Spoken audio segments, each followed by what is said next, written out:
Anne of Green Gables by Lucy Maud Montgomery. Chapter 30. The Queen's Class is Organized. Marilla laid her knitting on her lap and leaned back in her chair. Her eyes were tired, and she thought vaguely that she must see about having her glasses changed the next time she went to town, for her eyes had grown tired very often of late.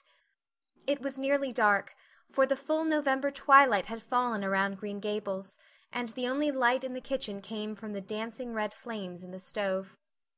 Anne was curled up Turk-fashion on the hearth-rug, gazing into that joyous glow where the sunshine of 100 summers was being distilled from the maple cordwood.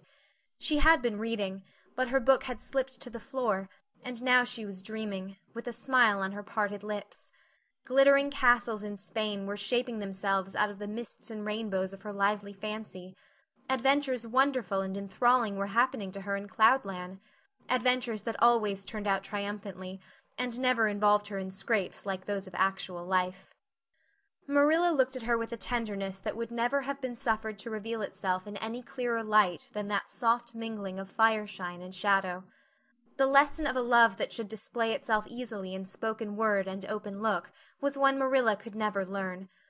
But she had learned to love this slim, gray-eyed girl with an affection all the deeper and stronger from its very undemonstrativeness. Her love made her afraid of being unduly indulgent, indeed.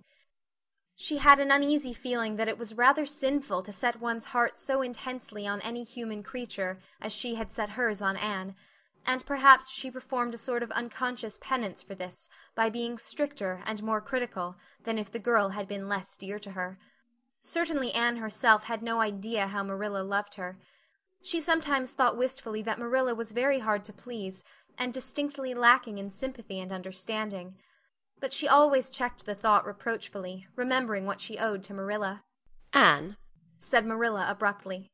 "Miss Stacy was here this afternoon when you were out with Diana." Anne came back from her other world with a start and a sigh. "Was she? Oh, I'm so sorry I wasn't in. Why didn't you call me, Marilla?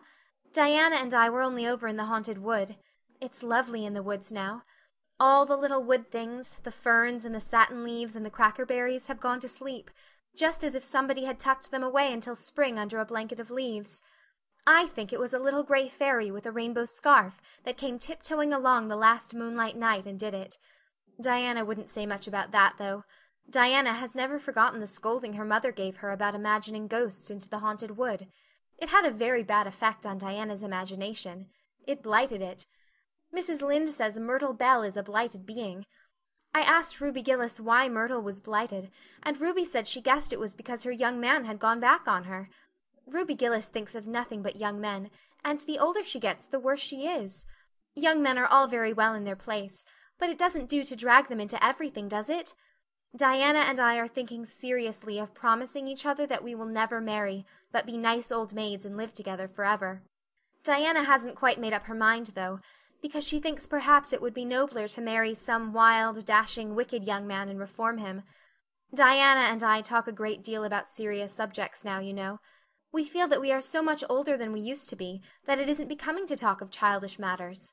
It's such a solemn thing to be almost 14, Marilla.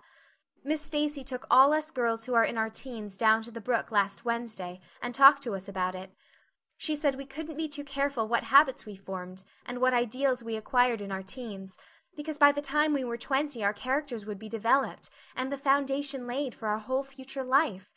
And she said if the foundation was shaky we could never build anything really worthwhile on it. Diana and I talked the matter over coming home from school.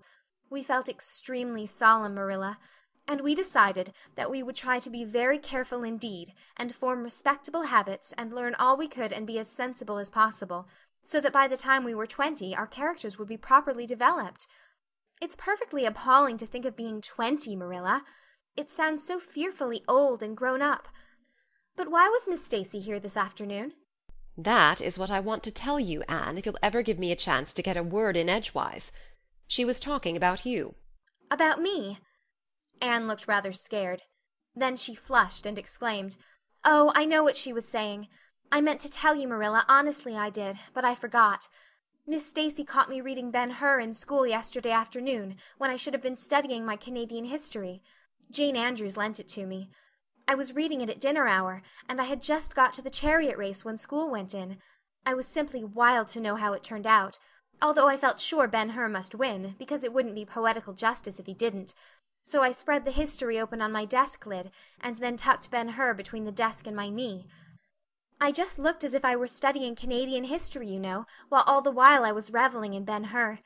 I was so interested in it that I never noticed Miss Stacy coming down the aisle, until all at once I just looked up, and there she was looking down at me, so reproachful-like. I can't tell you how ashamed I felt, Marilla, especially when I heard Josie Pye giggling. Miss Stacy took Ben-Hur away, but she never said a word then. She kept me in at recess and talked to me. She said I had done very wrong in 2 respects. First, I was wasting the time I ought to have put on my studies, and secondly, I was deceiving my teacher in trying to make it appear I was reading a history when it was a storybook instead. I had never realized until that moment, Marilla, that what I was doing was deceitful. I was shocked. I cried bitterly, and asked Miss Stacy to forgive me, and I'd never do such a thing again, and I offered to do penance by never so much as looking at Ben-Hur for a whole week, not even to see how the chariot race turned out. But Miss Stacy said she wouldn't require that, and she forgave me freely. So I think it wasn't very kind of her to come up here to you about it after all. Miss Stacy never mentioned such a thing to me, Anne, and it's only your guilty conscience that's the matter with you. You have no business to be taking storybooks to school. You read too many novels anyhow. When I was a girl I wasn't so much as allowed to take a look at a novel. Oh, how can you call Ben-Hur a novel when it's really such a religious book? Protested Anne. Of course, it's a little too exciting to be proper reading for Sunday, and I only read it on weekdays. And I never read any book now, unless either Miss Stacy or Mrs. Allan thinks it is a proper book for a girl 13 3/4 to read. Miss Stacy made me promise that. She found me reading a book one day called The Lurid Mystery of the Haunted Hall. It was one Ruby Gillis had lent me, and oh, Marilla, it was so fascinating and creepy, it just curdled the blood in my veins. But Miss Stacy said it was a very silly, unwholesome book, and she asked me not to read any more of it or any like it. I didn't mind promising not to read any more like it, but it was agonizing to give back that book without knowing how it turned out. But my love for Miss Stacy stood the test, and I did. It's really wonderful, Marilla, what you can do when you're truly anxious to please a certain person. Well, I guess I'll light the lamp and get to work, said Marilla. I see plainly that you don't want to hear what Miss Stacy had to say. You're more interested in the sound of your own tongue than in anything else. Oh, indeed, Marilla, I do want to hear it, cried Anne contritely.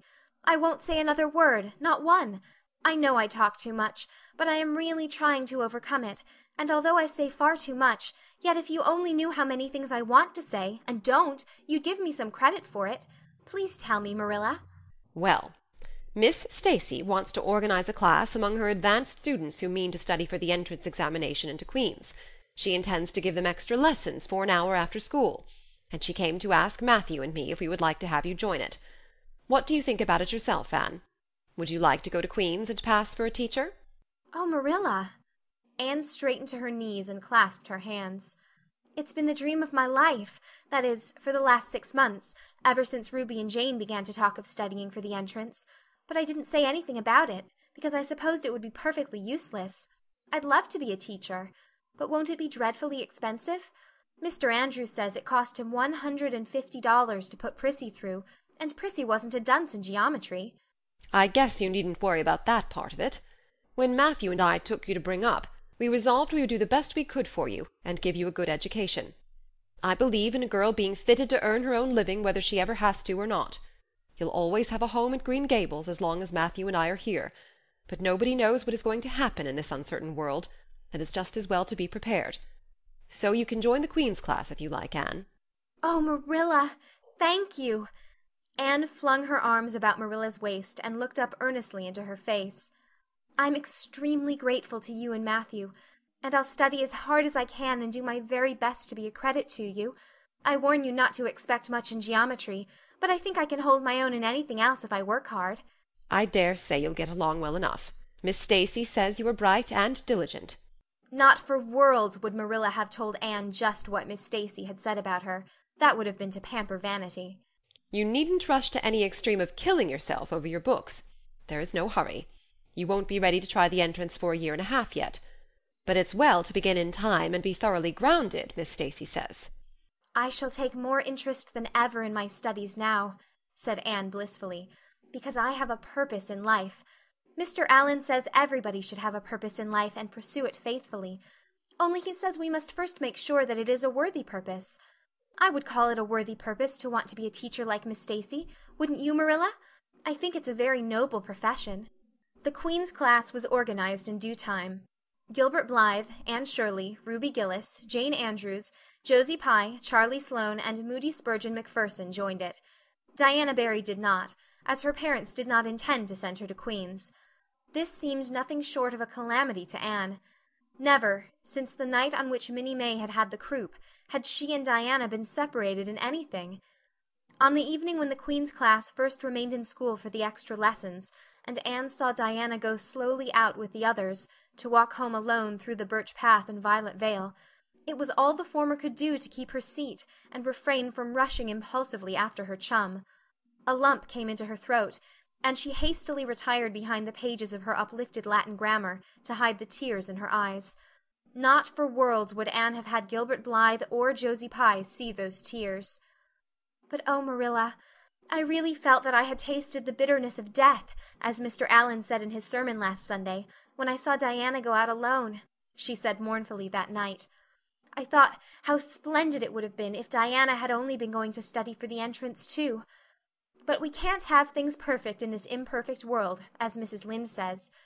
Mrs. Lynde isn't exactly a comforting person sometimes, but there's no doubt she says a great many very true things. And I think the Queen's class is going to be extremely interesting. Jane and Ruby are just going to study to be teachers. That is the height of their ambition. Ruby says she will only teach for 2 years after she gets through, and then she intends to be married. Jane says she will devote her whole life to teaching and never, never marry, because you are paid a salary for teaching, but a husband won't pay you anything, and growls if you ask for a share in the egg and butter money. I expect Jane speaks from mournful experience, for Mrs. Lynde says that her father is a perfect old crank and meaner than second skimmings. Josie Pye says she is just going to college for education's sake, because she won't have to earn her own living. She says of course it is different with orphans who are living on charity. They have to hustle. Moody Spurgeon is going to be a minister. Mrs. Lynde says he couldn't be anything else with a name like that to live up to. I hope it isn't wicked of me, Marilla, but really the thought of Moody Spurgeon being a minister makes me laugh. He's such a funny-looking boy with that big fat face and his little blue eyes and his ears sticking out like flaps. But perhaps he will be more intellectual-looking when he grows up. Charlie Sloane says he's going to go into politics and be a member of Parliament, but Mrs. Lynde says he'll never succeed at that, because the Sloanes are all honest people, and it's only rascals that get on in politics nowadays. "What is Gilbert Blythe going to be?" queried Marilla, seeing that Anne was opening her Caesar. "I don't happen to know what Gilbert Blythe's ambition in life is, if he has any," said Anne scornfully. There was open rivalry between Gilbert and Anne now. Previously the rivalry had been rather one-sided, but there was no longer any doubt that Gilbert was as determined to be first in class as Anne was. He was a foeman worthy of her steel.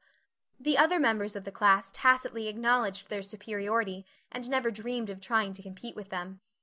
Since the day by the pond when she had refused to listen to his plea for forgiveness, Gilbert, save for the aforesaid determined rivalry, had evinced no recognition whatever of the existence of Anne Shirley. He talked and jested with the other girls, exchanged books and puzzles with them, discussed lessons and plans, sometimes walked home with one or the other of them from prayer meeting or debating club. But Anne Shirley he simply ignored, and Anne found out that it is not pleasant to be ignored. It was in vain that she told herself with a toss of her head that she did not care. Deep down in her wayward, feminine little heart she knew that she did care, and that if she had that chance of the Lake of Shining Waters again she would answer very differently. All at once, as it seemed, and to her secret dismay, she found that the old resentment she had cherished against him was gone. Gone just when she most needed its sustaining power. It was in vain that she recalled every incident and emotion of that memorable occasion and tried to feel the old satisfying anger. That day by the pond had witnessed its last spasmodic flicker. Anne realized that she had forgiven and forgotten without knowing it, but it was too late. And at least neither Gilbert nor anybody else, not even Diana, should ever suspect how sorry she was and how much she wished she hadn't been so proud and horrid. She determined to shroud her feelings in deepest oblivion, and it may be stated here and now that she did it, so successfully that Gilbert, who possibly was not quite so indifferent as he seemed, could not console himself with any belief that Anne felt his retaliatory scorn. The only poor comfort he had was that she snubbed Charlie Sloane, unmercifully, continually, and undeservedly. Otherwise the winter passed away in a round of pleasant duties and studies. For Anne the days slipped by like golden beads on the necklace of the year. She was happy, eager, interested. There were lessons to be learned, and honor to be won, delightful books to read, new pieces to be practiced for the Sunday school choir, pleasant Saturday afternoons at the manse with Mrs. Allan, and then, almost before Anne realized it, spring had come again to Green Gables, and all the world was abloom once more. Studies palled just a wee bit then. The Queen's class, left behind in school while the others scattered to green lanes and leafy woodcuts and meadow byways, looked wistfully out of the windows, and discovered that Latin verbs and French exercises had somehow lost the tang and zest they had possessed in the crisp winter months. Even Anne and Gilbert lagged and grew indifferent. Teacher and taught were alike glad when the term was ended, and the glad vacation days stretched rosily before them. "But you've done good work this past year," Miss Stacy told them on the last evening. "and you deserve a good, jolly vacation.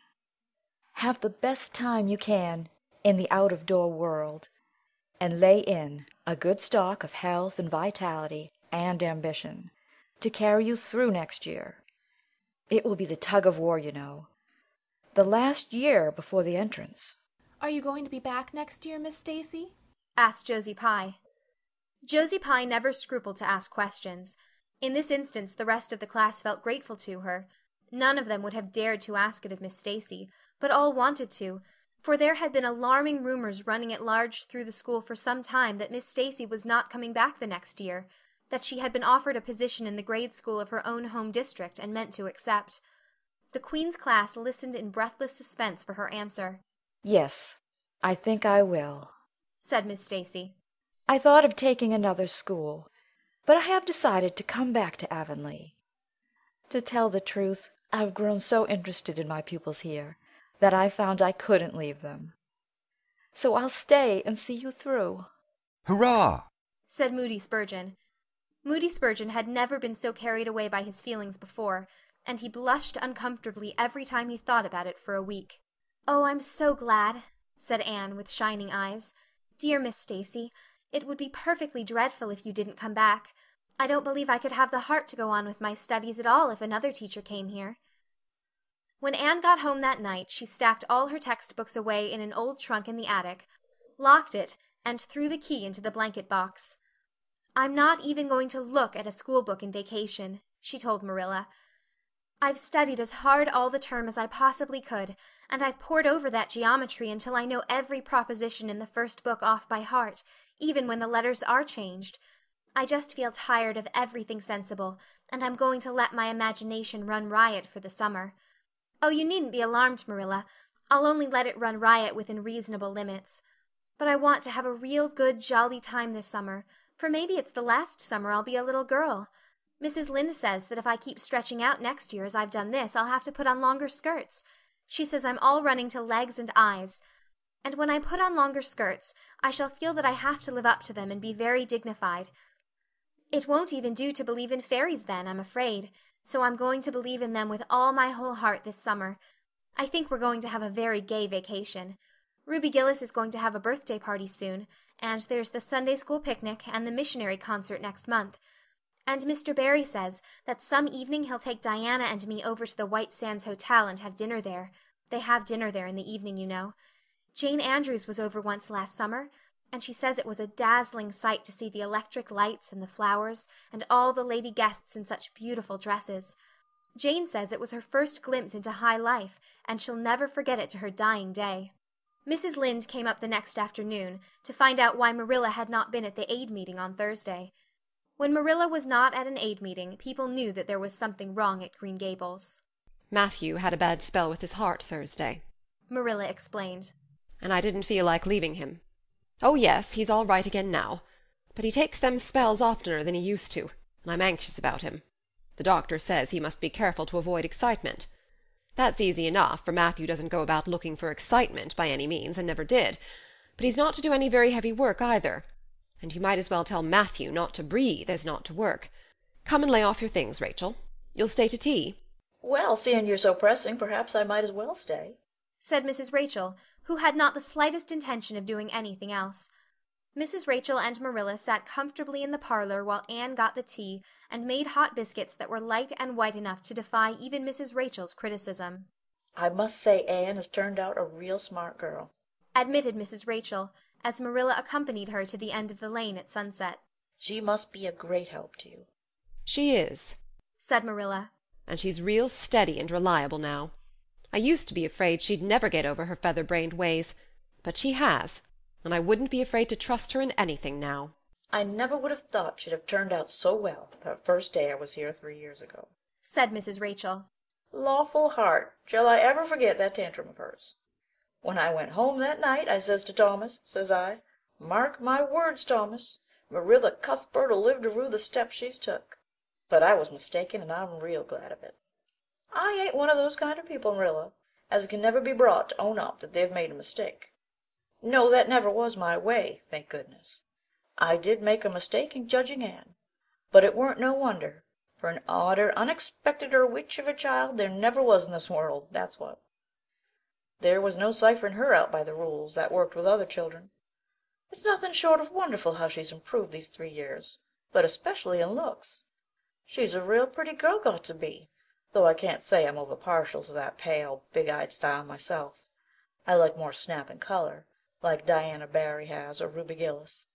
Ruby Gillis's looks are real showy, but somehow, I don't know how it is, but when Anne and them are together, though she ain't half as handsome, she makes them look kind of common and overdone. Something like them white June lilies she calls narcissus, alongside of the big red peonies. That's what. End of chapter 30.